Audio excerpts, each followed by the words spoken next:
Hello and welcome to the webinar Cyber Attack Stories and How to Not Be a Victim. I'm your host today, Nick Pidek. I am the Chief Marketing Officer of BitLift Cybersecurity, and we are really excited that you're here today. I'm going to go over a few technical housekeeping details and then we'll dive into the content for today. If you have any questions throughout this live webinar, you can enter those directly into the question box, and we'll circle back at the end of this presentation for a Q&A session. If you're watching this on demand, you can see our contact information at the end of this presentation and reach out to any of the speakers and we'll get back to you. A brief overview of the companies here represented today. BitLift Cybersecurity is focused on faster, smarter, and proactive cybersecurity with managed cybersecurity as a service with 24/7 monitoring and support, dedicated security team to help companies meet their compliance and reporting needs, and really scalable to fit small to medium-sized enterprises. We also have Global Data Vault, a backup and recovery fully managed service. They're Veeam experts with enhanced data protection, with really simplified pricing. And something you're going to see today is a really cool integration between these two companies and why they're such a good pairing.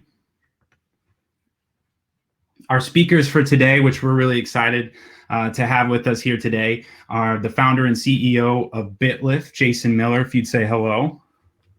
Hello, everyone. Thanks for joining. We also have Will Basich, the CEO of Global Data Vault. Thank you, Nick. It's great to be here.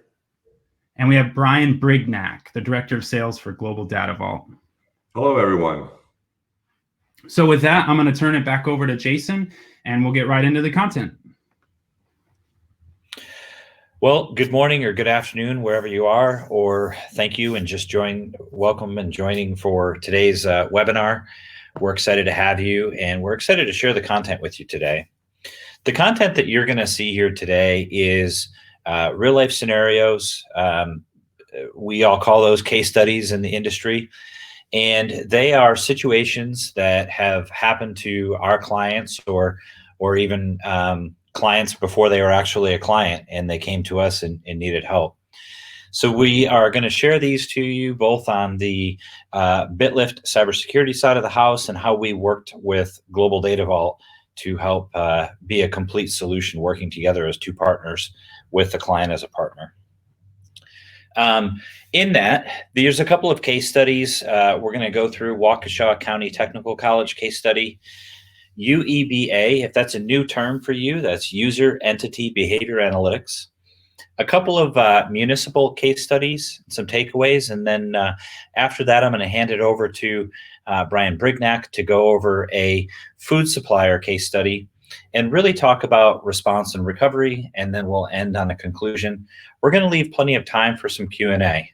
Just because of the topics that we're going to talk about today, we presume that you guys will have some questions for us. So without further ado, as you guys all know, I'm taking some assumptions that you're well aware of the cybersecurity landscape today. You might even have experienced a compromised account in Office 365 or Google Gmail, where somebody has your credentials.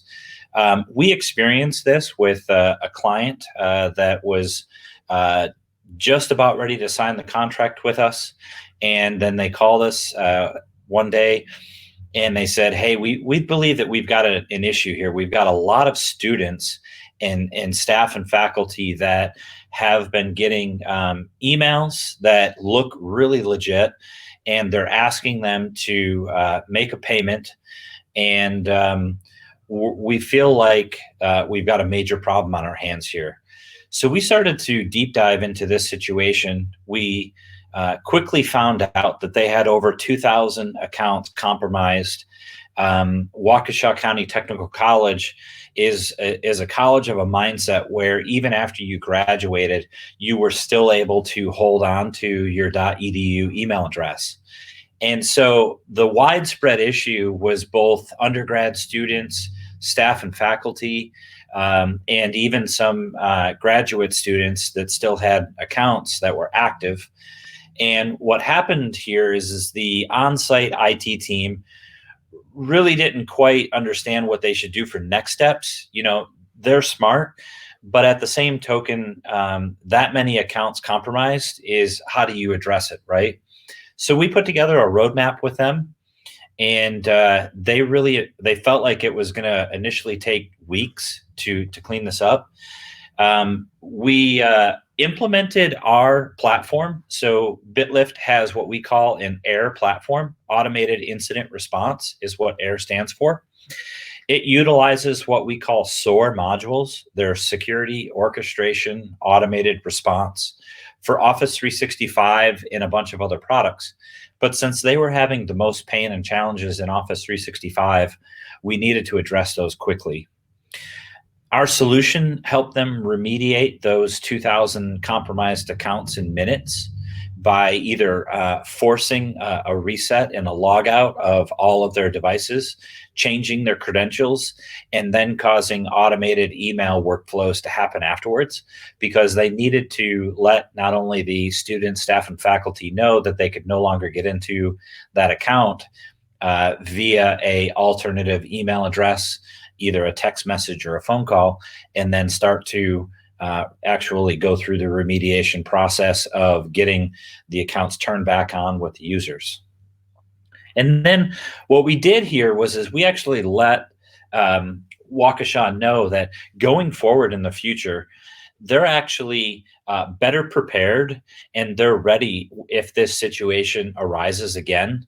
I will say that out of 60% of our client base is higher ed, colleges and universities. And out of those colleges and universities that are our clients, we experience business email account compromise across all of them, probably hundreds a week. So we knew that they were going to have this issue going again in the future. We just wanted to better equip them with it, which we did. Another aspect of this is user entity behavior analytics. And what really is behind this acronym is the identity of users and systems inside of a IT network. It is really the fingerprint, or what we would call the makeup of a user or service. So if you want to understand, we all have a habit and a nature of getting up every day, getting a cup of coffee if you drink coffee, and getting on your laptop or your phone, checking your email, and you kind of have this routine, right?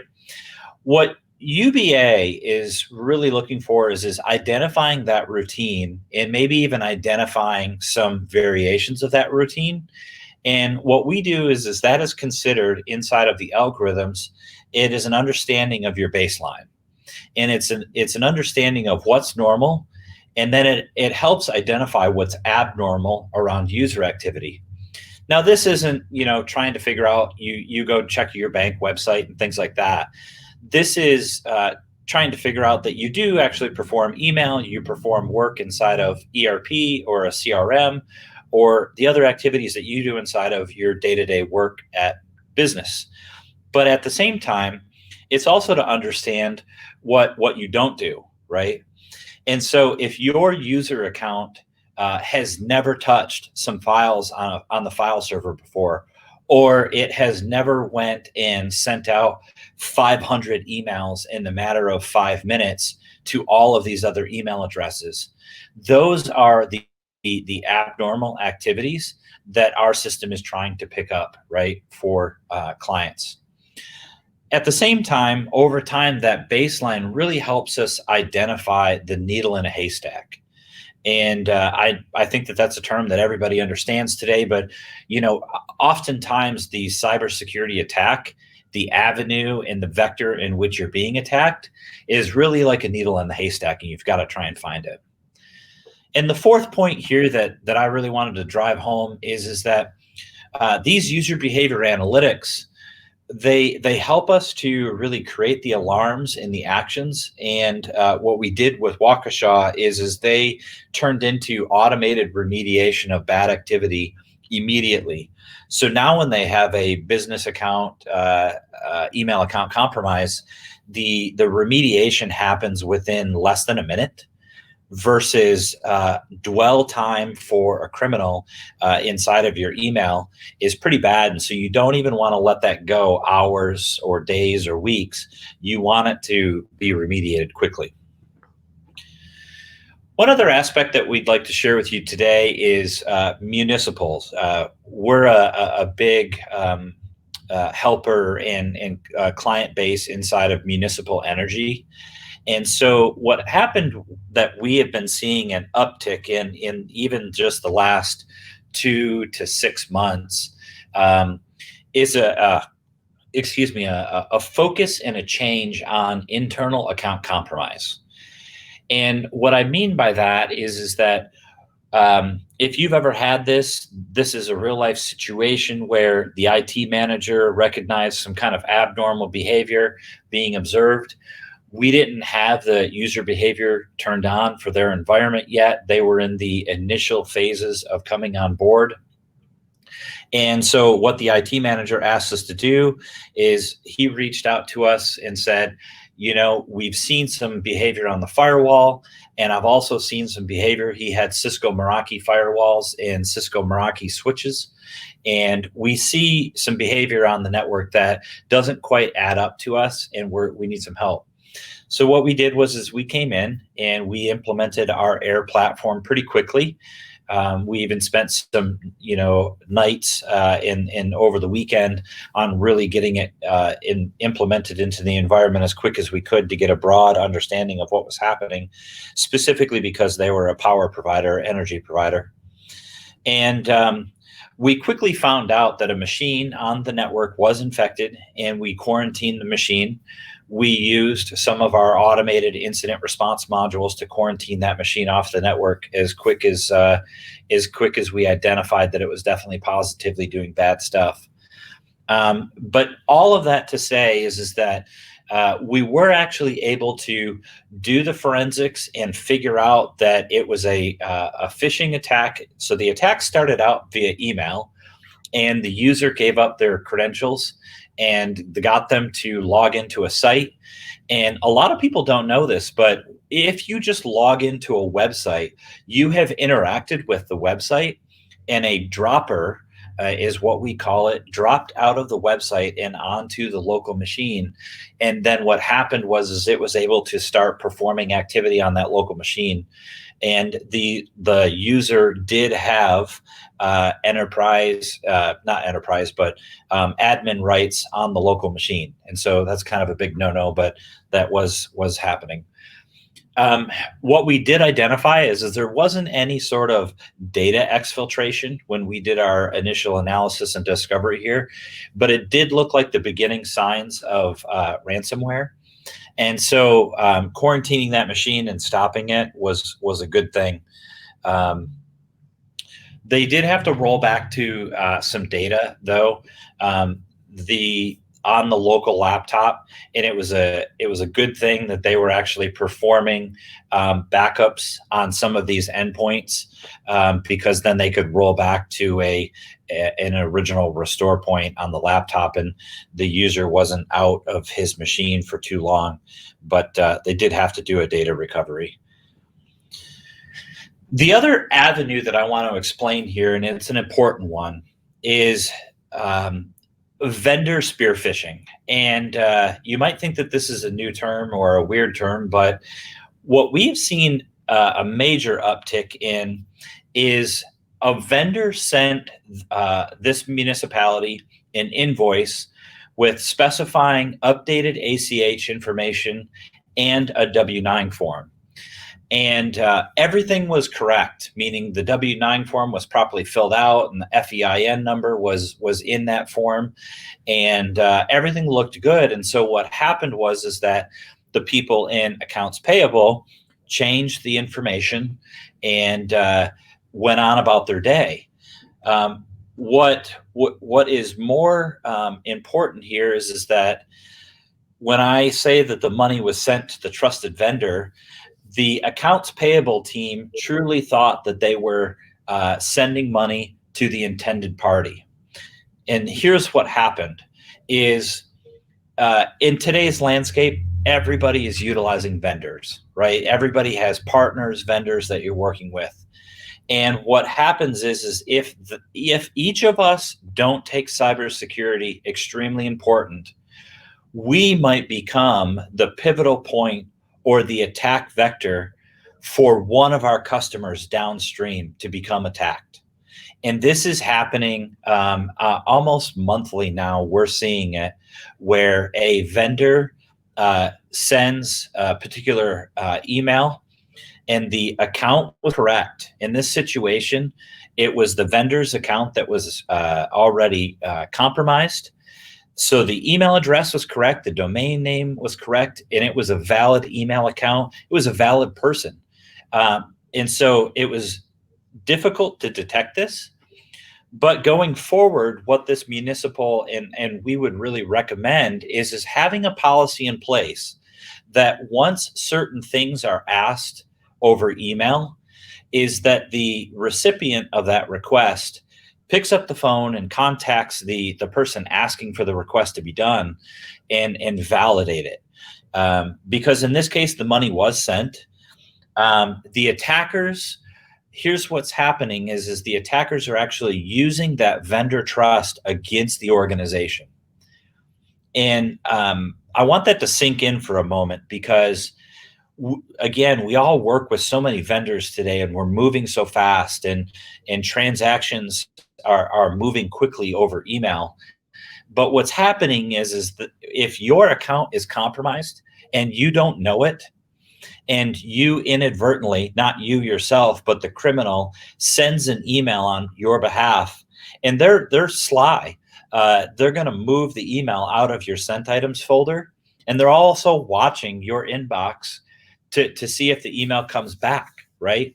And the moment that it does come back, they're also looking at that email and moving it out of your inbox. And their whole game is to stay under the radar. But this is what's happening is that attacker listened and mimicked the vendor behavior before the day they ever sent the invoice with the W-9 form. It was all calculated. And this is what we have been trying to inform and educate organizations and companies is that oftentimes you could be being monitored right now. A criminal could be monitoring your email. Criminal could be monitoring your laptop or a server. And the only way to know it is to really know your network, doing monitoring and detection on your network in depth. But we're proving case after case after case where attackers had access to these accounts for periods of time that they noticed enough behavior that they just mimicked that vendor behavior, and then they were able to perform their attack. So this is some takeaways before I hand it off to Brian here in a moment, is we really want to emphasize user behavior analytics provides visibility and identity protection across the whole organization, as well as the individual employees and the service accounts that are running inside the organization. We often ask our clients, how many employees do you have? And they'll say, well, we have 350 or 400 or 50 employees, whatever the number is. And then what we do is we also ask them, how many service accounts do you have running in the environment? And they're like, well, why does that matter? Well, that's really important because there's a lot of service accounts that are running inside of the environment that often have elevated privileges, that often have either enterprise admin rights or they have some sort of additional privileges, which allow them to go and do work in the environment that can often be unidentified or misidentified, or can fly underneath the radar and you never realize that service account is going and doing activity. You need to have a response for suspicious behavior, and you need to have a quick response. The average dwell time of criminals inside of environments, even today, is still weeks and months, just depending on whose report you read out there in the public market. Recognize your own limitations. This is important. Oftentimes, IT teams that we're talking to today, they say, well, yeah, we've got 3 people or 7 people or 25 people in our IT department. All of us are kind of trying to wear the security hat. The important one here is to identify that limitation on the team and say, you know what, we're doing an okay job, but we might not be doing a good job or even a great job. And it's okay to say that. I think it's more important to say it now, early on, than wait till later. Understanding that vendors are an avenue of attack against your organization. Somebody needs to say it in your environment. You need to identify it. You need to identify your vendors that are stronger in the security realm, and you need to identify your vendors that are weaker in the security realm. And let's be honest, nobody wants to identify that they're weak in an area, but not all of us are scoring A+ on security. And so what we just need to do is to say, hey, where do you need help? Maybe we could help you. Maybe we have knowledge that we could share with you to help you get better. And I know this last bullet point of treat everyone as untrusted. I know this is probably not going to be well liked, but what this is this is getting us closer to the zero trust model that a lot of us cybersecurity companies are trying to follow and trying to even get our clients to follow. It just makes us think and validate and even double check some of the things that are happening inside of the environment, or all things that are happening inside the environment, to get us better. We've been laxed on cybersecurity for so many years. We've got to go to a zero trust model for quite some time to get the scale moved up, if you will. And so with that, I'm going to turn it over to Brian Brignac, who is going to talk to you today about this food supplier and their case study. Brian? Yes, sir. Thank you, Jason. And hey, and we appreciate the partnership with BitLift. It's a valuable partnership, I think, between both companies. To just kind of brief a little bit. So, Jason, you just talked about the takeaways on, what an organization needs to do as far as response, recognize, be trusting of their vendors, and so forth. So, just to kind of educate the attendees on the webinar here.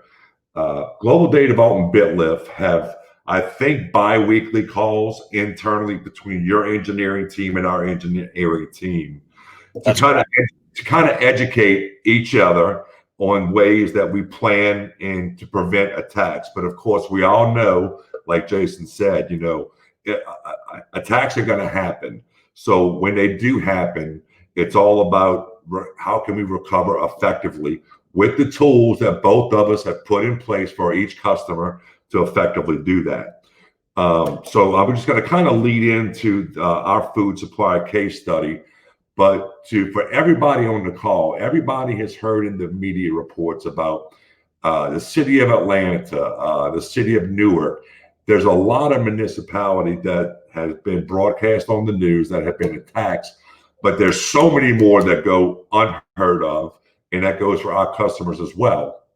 We experience this at least once or twice a month, some more severe than others, which kind of leads me into the case study that we're going to present today.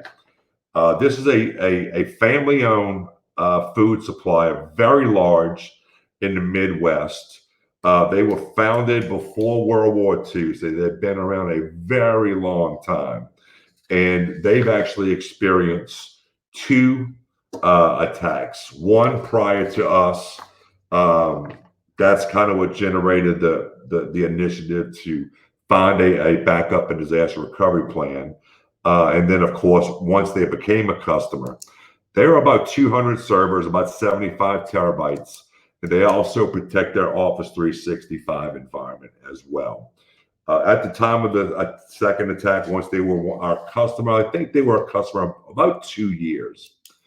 The attack was very sophisticated, and everybody knows, and again, you could read in the media reports, they're getting very sophisticated on how they launch these attacks.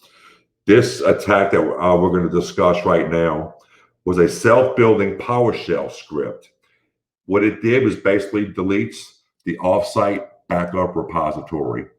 and then they start encrypting everything locally, because they know if the customer has a means to recover from offsite, they're not going to get paid. So they're basically deleting the offsite backups, then encrypting the local side, and then they initiate the ransom demand. This is exactly what normally happens, but this customer was a little bit unique. They just went ahead and deleted everything on the cloud side and then deleted all the local backups. Global Data Vault, in partnership with BitLift, have incorporated a mechanism to recover from these type of attacks, because you heard me say the offsite backups were deleted. So in a normal case, you would have nothing to recover from. So we call it enhanced data protection, which is basically an invisible recycle bin that runs parallel to their current live repository. It's off network. The customer has no access to it, which means the attacker has no access to it. In this case, that is exactly what we recovered from. Once we found out, we got the initiation call from the customer, and that's how we started back the recovery process. So I just want to cover the three things on how we respond to an attack like this. The first thing is security. We have to have that security in place. Firewall patching, antivirus, it's just not enough these days, because the attacks are just getting more sophisticated. So we internally use BitLift in our 2 data center infrastructures. So we've implemented their artificial intelligence into our data centers.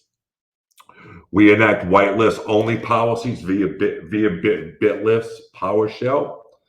And then we know that it's only our PowerShift scripts that can function within our environments, nothing malicious. Once a recovery takes place, our enhanced data protection will effectively recover these files that have been deleted. On this customer, we built 140 critical servers in about 60 minutes. We deployed an open VPN connection and then securely transmitted the credentials. The customers ran those servers in our environments for about a week or a little bit less than that. Then we initiated the backups of the new cloud environment. And I'm going to kind of touch base a little bit more on the recovery process, because you learn things as you go. And we learned a few things with this customer and just the way that they access the new site. The failback process, which was the last process to get everything back recovered.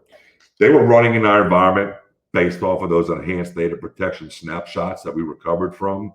And then in the meantime, we were taking backups internally. And then also in the process, they had cleaned the local infection, and we prepared a remote server to go back to them once we seeded the data. This was basically sent overnight, and they had added back into their local environment to complete the recovery. Since then, this customer, we have then put their own firewall and VPN access firewall in our infrastructure. So they have their own dedicated connectivity at this point, which kind of eases some of the pain of them connecting to our infrastructure and then trying to fail back. And with that conclusion, I just want to kind of give you a few of the highlights that I talked about. Cyber attacks are a real threat to any organization. I think we can all agree internally here that it's just a matter of time that if whatever tools and processes and security measures you have in place, they're going to get attacked at some point, and or you prepared. So monitoring, detection, and response is always critical. We all know backups are essential, but if they get into this internal or external backups and those are deleted, this is how Global Data Vault effectively can recover with our enhanced data protection. And this is all built on the technology between the Veeam software and BitLift security that kind of incorporate both solutions into one environment. So we feel like we go a little bit above and beyond. We are in the data protection business. So what steps we take to assure that our customers' success in the event something happens like that is really a no-brainer. BitLift and Global Data Vault, we provide that additional layer of protection. And just to let you know, that customer is never alone. It's all about planning and executing when something like this takes place.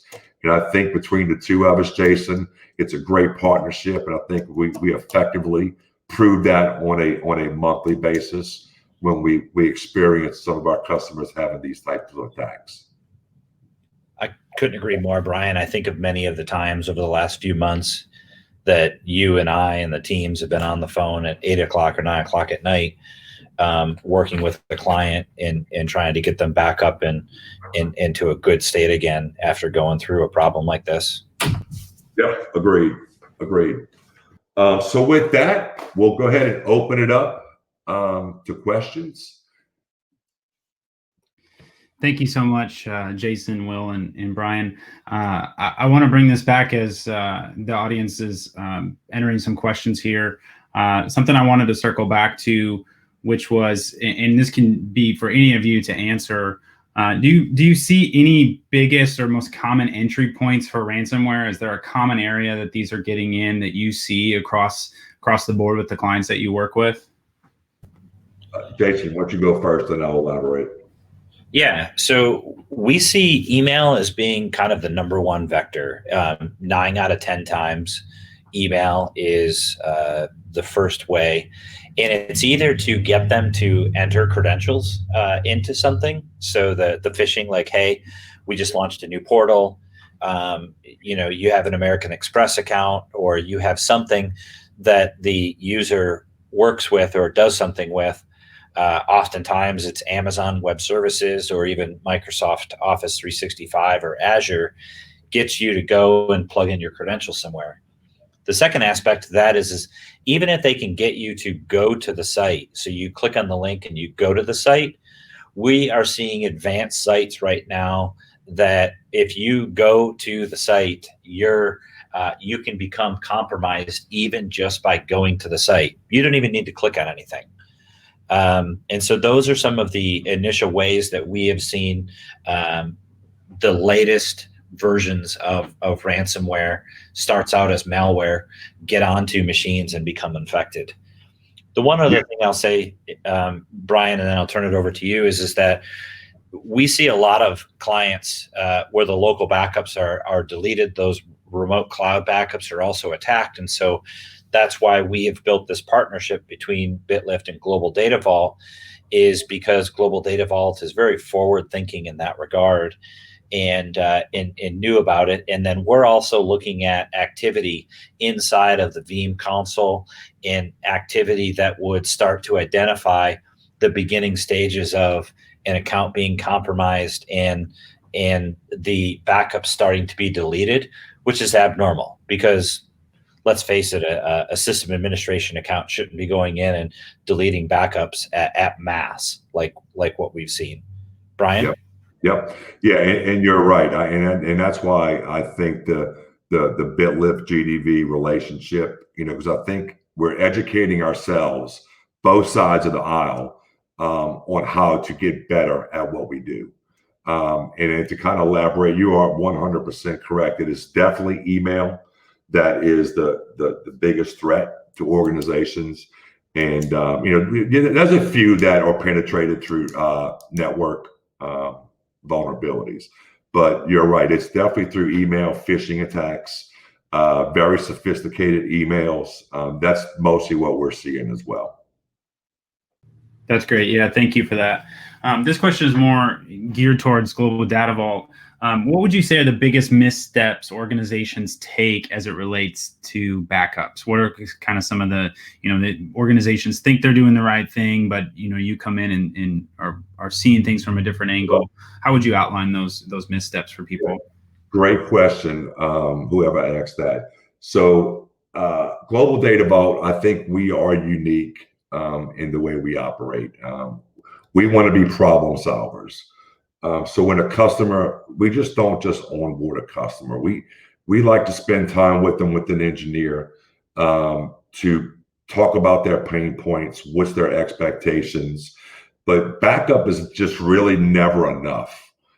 You have to be secure. You have to have a second layer of an additional protection in the event, because it's easy for even insider attack or rogue employee to delete the backups. And then once that happens, you're kind of hanging in the wind. So by having BitLift and then the enhanced data protection with the invisible repository gives those customers extra layer that if something like that does happen and we can't access the backups, we have that second layer to recover from. So that's more about, it's really, easing the pain and giving them that warm and fuzzy feeling that, hey, if something horrible does happen, what's my options? Well, by having this partnership is the first step to being able to recover and execute effectively.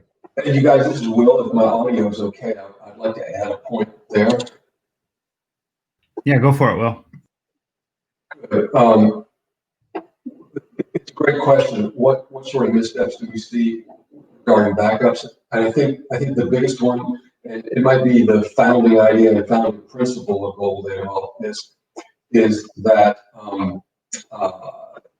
the backup does not simply just take care of itself, and it's always been a mindset among many IT organizations to set it and forget it.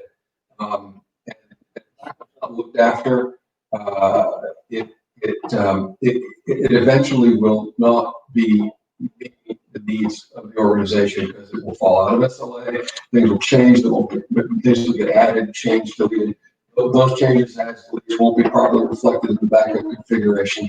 And that's one of the most important roles that we serve. Keeping an eye on what we call quality, and the quality to us, is not. If you ask us about quality, we don't want to tell you about our great infrastructure or technology. What we want to tell you about is the freshness of the data that you have. Quality to us is when an event occurs, how quickly and how recently are we going to be able to restore the data that you need. So I think it's around quality and the idea of management and monitoring that is so important, that is value add that we see. And we think that's really hard for IT organizations, because so many of them have so many initiatives to deal with, and backup is always kind of at the end of the train. It's not revenue producing. It's not customer facing. It doesn't help the organization improve the quality of whatever that organization does, right? Except to the extent that when you need it, it better be there. So that's I think the biggest thing to keep in mind is to focus on quality. Yeah, thank you, Will. It was a little bit hard to hear you, but just to recap, it's more about the quality of the backup and keeping an eye on it, not a set it and forget it. I've got another question, Jason. You talk about UBA and visibility. Organization that's set today. When you talk about UBA and what it brings to a layer as a layer of protection or a feature of protection, how would a company or organization go about getting UBA in their environment? So what we would do is we would implement a security information event management, a SIM, that has UBA built into the platform. It's part of our BitLift Air platform that we offer. And what we would do is there is agents and agent lists type framework to do the deployment. But at the same token, we are looking through and analyzing the logs and the log activity, as well as the authentications in the environment and what the user and user accounts and service accounts are doing all day, every day. And it is it's important for that knowledge base to build up in the environment, in the algorithm, so that it can help quickly identify activity that is both good and bad. But that is essentially how we would do that for a client, and that's what we're doing for even like Global Data Vault in their clients. So user behavior analytics is very important because we have quickly identified situations where a local account has deleted the local backups, and then it's turning around and it's starting to do some other activity. And we are identifying that and neutralizing the account, meaning disabling the account so the account can't continue to do what we would consider malicious activity. And then when you do that in seconds, and then you go and communicate with the team, hey, this is what our system and platform just identified inside of your network. They're like, oh my gosh, thank you. Because yeah, that account was compromised. It just did this stuff. And so our whole game is to stop it in its tracks before it gets really bad. Sometimes you need to watch it do some things. And that's what our platform does, is it watches it, but then it watches it up to enough point where it is abnormal enough activity that we can then neutralize it in seconds, if that makes sense. Yeah, thank you. All right, I'm going to bring it in here for a close. Is there anything else that any of you wanted to mention or talk about for cyber attack stories and how to prevent them, or something that you didn't cover yet today?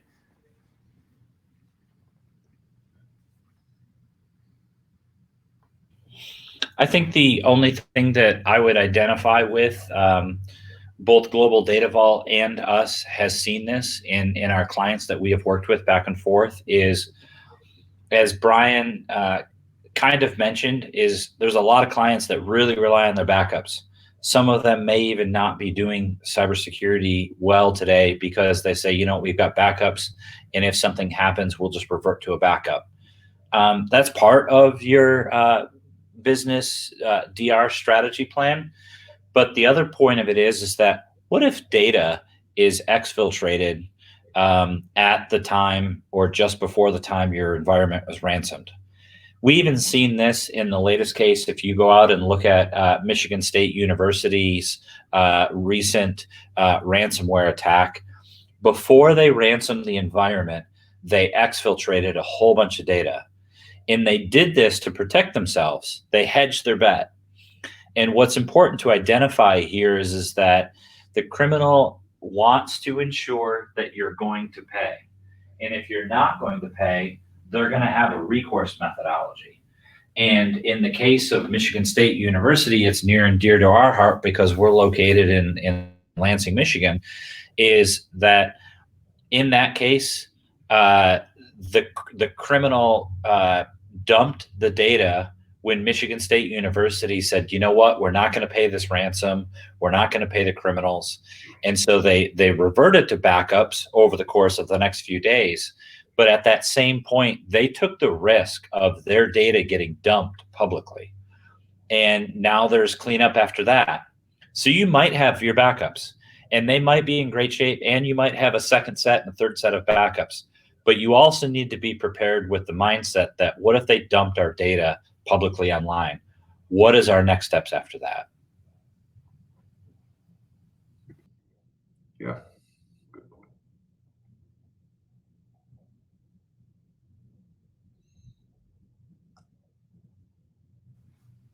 Nick, I don't really have much else unless you do, Brian, but. That's great. Thank you, Jason. Thank you, Will. Thank you, Brian. Appreciate you guys taking the time today to talk with us. If anyone has any more questions or wants to dig a little bit deeper, you can visit bitlift.com or globaldatavault.com as well. Thank you, everyone. Thank you. Have a good day.